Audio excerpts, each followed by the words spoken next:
An historic building in Del City, Oklahoma continues an entertainment tradition. Originally built as a movie theater, the building eventually became home to a music store owned by a man who helped launch the careers of many famous Oklahoma musicians. Now that building is home to a state-of-the-art recording studio with a musical history all its own. First it was a movie theater, then it became Bob Wood's Del City Music. Now it's Castle Row Studios, a building with deep Oklahoma musical roots.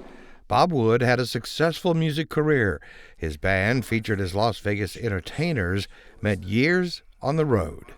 Wanting to spend more time at home with a growing family, Bob purchased the theater and remodeled it for his music store, a place that launched many careers. Reba McEntire came to know Bob Wood from something that happened when she was in high school in Stringtown. Pam Finch, Wood's daughter, runs the family's flower and gift shop next door to what used to be her dad's music store. In Stringtown, they needed a PA system so the kids could play. They didn't have the money. So Dad talks to him and he says, well, tell you what, you come up here and you get the PA and you keep it as long as you need it. The generosity of Bob Wood was well known, from the deals he would make for cash-strapped kids to get a musical instrument or for adults who just needed a hand. Knowing some of them he'd probably never get a dime out of, but he knew that if he let that person have that guitar for the weekend, that they could feed their family. In front of the store, music celebrities put their names and handprints in cement. Along with Reba McEntire and Wood's good friend Vince Gill, they included Conway Twitty, John Anderson, Gene Watson, and Toby Keith. But there were many other musicians whose names you've probably never heard of, for who Bob Wood nurtured their love of music. Names like Hadley Hawkinsmith.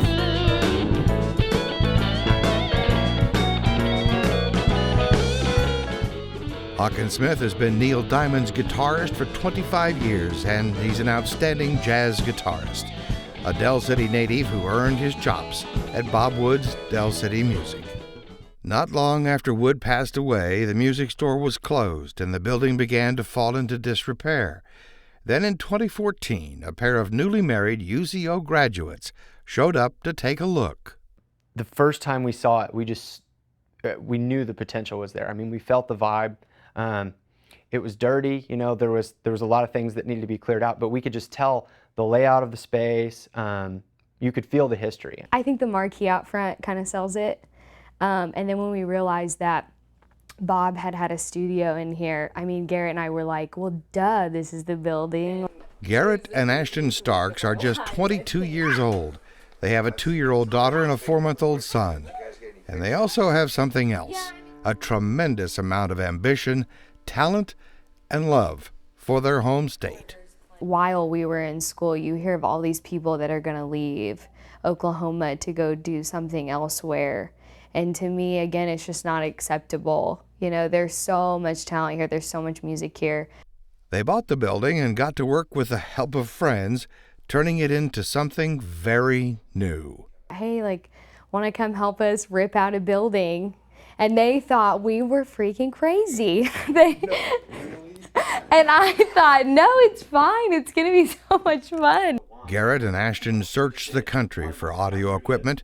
Many of the specialized microphones came from Austin, Texas. A digital audio console from Seattle. But it was in Charlotte, North Carolina, where an historic recording studio was being torn down and needed to sell the equipment. And that's where the really good stuff came from. That studio made records for James Brown, Whitney Houston, REM, tons. I mean, the list goes on. This audio mixing console is a Neve V60 built in the early 1980s. It's analog, equipment that was largely replaced with digital technology, but Garrett knew what it can do that no computer can. Its depth, its clarity, its the stereo image, everything just, it's a natural musical thing. I mean, you can talk about audio gear as being musical. The new stuff just doesn't touch it. Garrett and Ashton also picked up 24-channel analog reel-to-reel recorders and 2 very important musical instruments. Whitney Houston and James Brown, REM, they've all played on that piano. And you know, the organ, it came out of the same studio.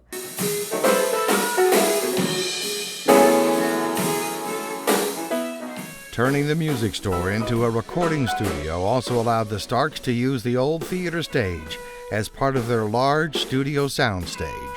It's really neat to have a theater as a studio. You know, there are only a few around that really utilize a theater space well for a tracking room.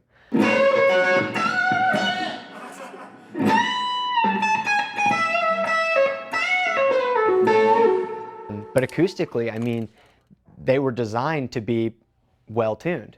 So we already had a really good start to begin with, and then we basically just kind of modified the space. It's music that brought Garrett and Ashton together, and it's the music their studio will produce that they hope their children will also come to love. I can't imagine being anywhere else than where I'm at right now with him and my kids and this place. I mean, I'm so in love with where we're at. Back at the flower and gift shop, Pam Finch says her dad would be happy and proud of what these 22-year-olds have done with his music store. A place where music is still heard and played, and where history was made and likely will be again.